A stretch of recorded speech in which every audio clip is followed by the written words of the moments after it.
Bismillahirrahmanirrahim. Tema kita dari ayat 21 ya, 22 kemarin, kita ini baru kemarin sampai ayat 21 adalah perintah hanya beribadah kepada Allah. Pada bulan yang lalu ya ayuhan nas, wahai manusia, ai nidaun minallahi lil bashari. Ayat ini adalah seruan dari Allah kepada seluruh manusia. Apa yang diperintahkan oleh Allah? U'budu rabbakum, ai an a'budullaha alladzi rabbakum bini'amihi. Sembahlah Allah yang telah menciptakan kamu sebagai Tuhanmu, yaitu dengan memberikan nikmat-nikmatnya. 7 nikmat Allah. 1, nikmat iman. Kenapa iman itu kita katakan sebagai nikmat? Kalau orang hidup ini tidak punya iman, itu capek dan nggak ada ketenangan. Tapi dengan adanya iman, maka kita itu hidup proporsional. Usaha ya usaha wajib. Tapi apakah kita boleh memastikan dengan usaha itu kita akan mendapatkan apa yang kita inginkan? Nggak boleh. Karena semua itu adalah hak prerogatif Allah yang menentukan ikhtiar kita.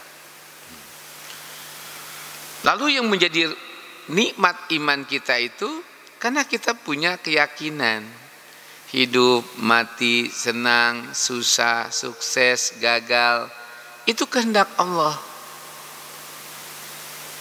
Dan itu semua Allah yang menetapkan. Makanya Allah bilang, ma asaba min musibatin illa biiznillah wa may yu'min billahi yahdi qalbah.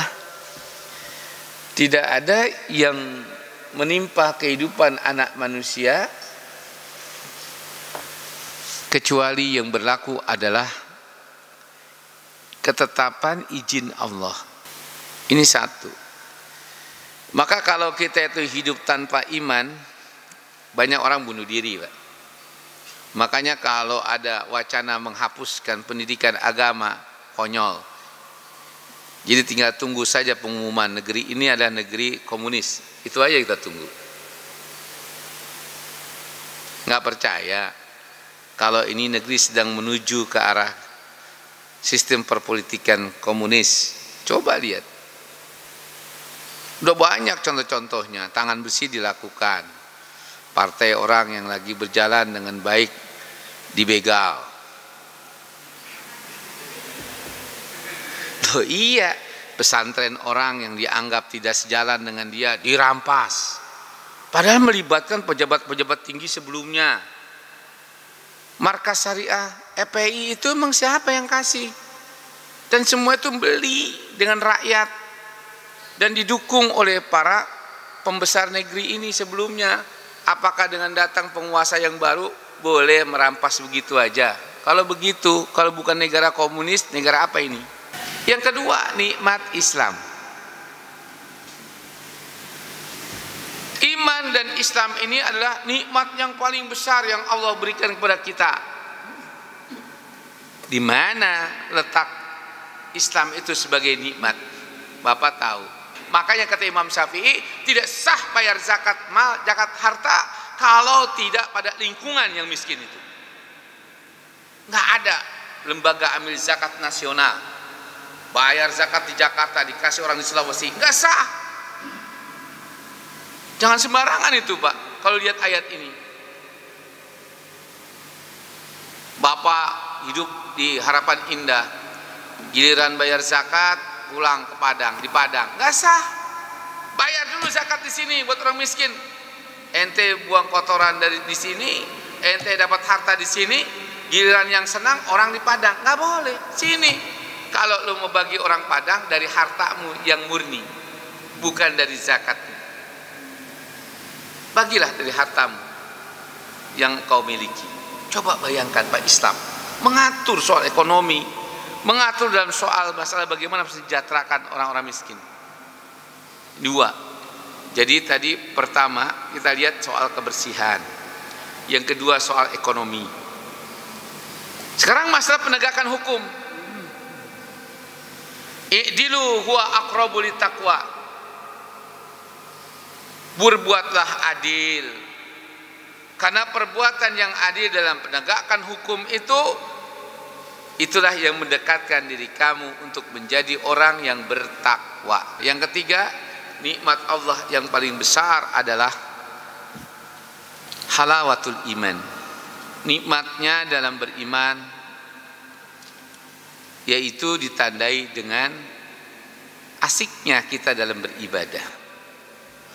Jadi kalau ada orang beribadah itu tidak tenang, gelisah, pengennya cepat-cepat, dia belum mengakui bahwa beribadah ini nikmat.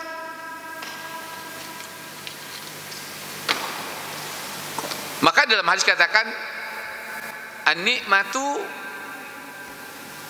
a'zam. Nikmat yang paling besar itu apa? An-nikmatu fil ibadati liqa'illah. Nikmat dalam beribadah seolah-olah dia berbicara, bertemu kepada Allah. Nikmat yang paling sehat itu sehat. Ngapain lo karena uang hilang 1 miliar dia ketipu orang sampai gila, sakit. Sekarang saya tanya Bapak Ibu, apakah banyak harta itu nikmat? Woi, apakah banyak anak itu nikmat?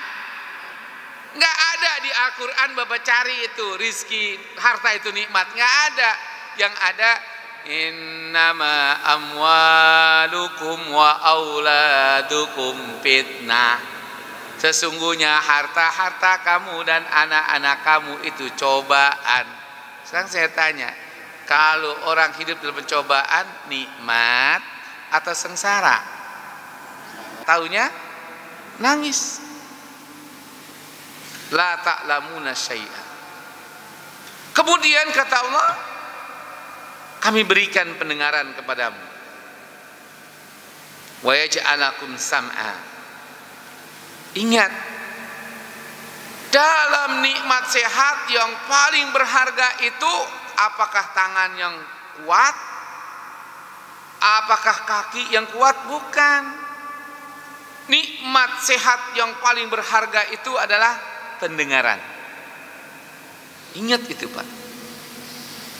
Yang kedua, penglihatan wal basara. Yang ketiga, wal fuad dan hatim. Karena dengan pendengaran itu, dengan penglihatan matamu itu, dengan hati nuranimu itu, kamu menjadi orang yang bisa tahu semuanya. Coba bayangkan, kalau anak kita lahir, kupingnya budek, tuli, matanya buta, nggak punya perasaan, gila. Ada nggak nikmatnya walaupun badannya sehat? Nggak ada. Jadi ingat 3 nikmat Allah dalam tubuh kita yang paling berharga. 1, pendengaran, jaga. Bagaimana cara menjaganya? Sering-seringlah datang kepada orang yang suka memberikan nasihat dan membacakan Al-Quran, supaya kuping kita itu nggak budek.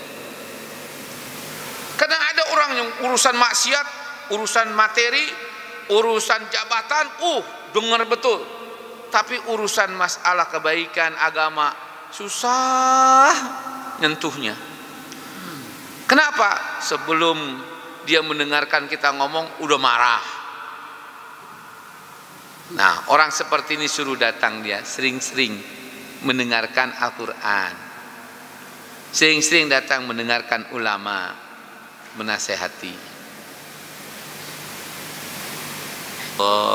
Walhamdulillah, itulah menyehatkan kehidupan kita, yang menjadikan hidup kita itu sehat, penuh nikmat. Datanglah ke tempat-tempat orang mendapatkan musibah, sehingga kita bisa mensyukuri hidup kita selalu. Dengan apa? Mata. Dan yang ketiga, hati. Sering-seringlah kita membantu orang yang susah. Sering-seringlah kita itu mendengarkan nasihat. Sering-seringlah kita itu juga mengajak orang untuk berbuat baik. Itu hati, cara memberikan kesehatan hati. Jadi saya ulangi lagi, nikmat yang paling besar Allah berikan itu iman, yang kedua Islam, yang ketiga kenikmatan dalam ibadah, yang keempat nikmat sehat. Dalam sehat itu ada 3 nikmat yang menjadikan kita akhirnya punya kepekaan. Yang kedua, kita merasakan nikmat dalam hidup sehat ini. Apa itu? Gunakanlah telinga kita dengan baik untuk kebaikan, gunakanlah mata kita untuk melihat sehingga kita bisa membedakan mana yang baik, mana yang buruk. Yang ketiga, gunakanlah hati kita supaya kita punya perasaan. Jangan sampai orang hidup seperti layaknya orang mati, karena mereka itu tidak punya sensitivitas. Hati-hati itu. Nah, ini maka dikatakan wala tukhalifu dinahu. Semua itu ajaran agama. Wala taqfu ma laisa laka bi'ilm inna sam'a wal basara wal fuad kullu ulaika kana anhu mas'ula. Karena agama kita mengatakan jangan kamu menggunakan untuk melakukan apa-apa yang kamu belum mengetahuinya. Sungguhnya pendengaran kamu, penglihatan matamu, dan hati nuranimu, itulah 3 ini yang lebih dahulu ditanyakan oleh Allah penggunaannya kelak. Kalau kita ini seorang yang hafal Al-Quran, kita ahli Quran, ahli ibadah, orang yang mati dalam keadaan syahid dalam membela agama Allah, kita disuruh cari itu bapak, nenek, moyang mereka, istri kita, anak-anak kita, dan Allah bilang bawalah mereka ke dalam surga Aden. Jannatun adni yadkhulunaha ma'abaihim wa zurriyatihim. Surga Aden itu, yang dimana masuk ke dalam surga Aden itu seseorang dengan membawa kakek nenek mereka dan juga istri dan anak-anak mereka. Bayangkan itu. Sudahkah kita siapkan? Nah, kalau kita siapkan, jadilah kita orang ahli Quran, ahli ibadah, ahli syahid. Jadi yang mengatakan orang-orang Islam yang punya semangat untuk mempertahankan keislaman dan mempertahankan eksistensi bangsa ini dibilang radikal, sama Kenil dulu. Tentara yang diciptakan oleh Belanda. Antek-antek Belanda, sama sekarang juga begitu. Susah kita mencari orang yang punya jiwa patriot saat ini, terutama yang sedang berkuasa. Mereka tidak punya kepekaan terhadap kepentingan masyarakat kita. Yang ada mereka haus untuk terus bisa menjabat dan menguasai rakyat ini beribu tahun. Apakah Quran mengisyaratkan? Ada. Orang-orang musyrik itu ingin hidup kalau boleh 1000 tahun. Kalau boleh mereka terus berkuasa. Lihat Fir'aun. Baru mimpi aja akan datang seorang yang akan menggantikannya, dia bunuh semua setiap anak laki-laki yang lahir itu. Kalau begitu, nikmat Islam untuk apa? Agar kamu menjadi orang bertakwa yang selalu dalam hidupmu mencari doa Allah, dan kamu selalu menjadi orang yang ridho dalam menjalankan ibadah kepadanya. Kan ini hamba-hambanya tidak lain agar kita ini mau beribadah kepadanya. Itu cara kita mengingat Allah. Surat Az-Zariyat ayat 56. Yang menarik dalam surat Al-Baqarah ayat 21-22 ini adalah Allah untuk pertama kali memberikan perintah yang ditujukan kepada umat manusia seluruhnya agar mereka menyembah Allah. Jika kita lacak makna ayat demi ayat dari awal hingga ayat 22 ini, maka disitulah keistimewaan ayat ini. Dengan tegas ayat ini memaparkan bahwa alasan penciptaan manusia dan jin adalah agar beribadah kepada Allah. Sudah menjaga keimanan agar iman kita itu istiqomah. Satu, Bapak banyaklah melakukan introspeksi diri, mengidentifikasi dosa-dosa yang pernah kita lakukan. Yang kedua, cepat bertobat. Banyakin itobat Pak. Terus yang ketiga, Bapak banyaklah membaca Al-Quran dan memahaminya. Insya Allah iman kita stabil, istiqomah. 4, biasakan diri untuk melakukan amalan yang soleh. Lestarikan amalan soleh. Tinggalkan perbuatan yang penuh maksiat. Karena dengan kita terus beramal amalan yang soleh, itulah cara kita usaha untuk mendapatkan keimanan yang istiqomah. Cara menjaga iman. Ya. Berapa itu? 4. 5. Bapak sering datang ke orang-orang soleh, meminta nasihat. Adinun nasihat. Karena agama kita ini nasihat. Makanya Nabi bilang, kalau teman kita orang-orang soleh, kita jadi orang soleh. Kalau teman-teman kita ini orang alim, insya Allah kita jadi orang alim. Kalau teman-teman kita orang jahat, jadi jahatlah kita. Kalau teman-teman kita ini penipu, jadilah kita penipu. Hati-hati. Siapa yang perlu kita datangi? Orang alim, orang soleh. Karena orang itu akan melihat siapa teman kita. Apalagi Nabi bilang, anil mar'i la tas'al wasal an qarinihi. Baik buruknya seorang tanya pada temannya. Kalau suami ibu saleh, insya Allah ibu saleh. Kalau istri bapak saleh, insya Allah bapak saleh. Tapi kalau suami ibu orang jahat, ya bu, ibu enggak lawan, ibu pasrah, insya Allah ibu jadi orang jahat juga. Maka ketika kita suami kita jahat, lawan terus sampai jadi baik dia. Itu bagian dari dakwah. Jangan menyerah. Sehari pun nggak usah takut kita dimarahi oleh suami. Ya sampai kau potong, sampai kau ceburkan aku seperti istrinya Firaun, aku tidak akan berhenti menjadikan kamu jadi orang baik. Makanya capek hidup bersama orang jahat. Carilah teman yang baik agar hidup kita tidak terlalu capek. Baru 7 ya, 7 ya. Kan tadi udah 4 kan? Iman,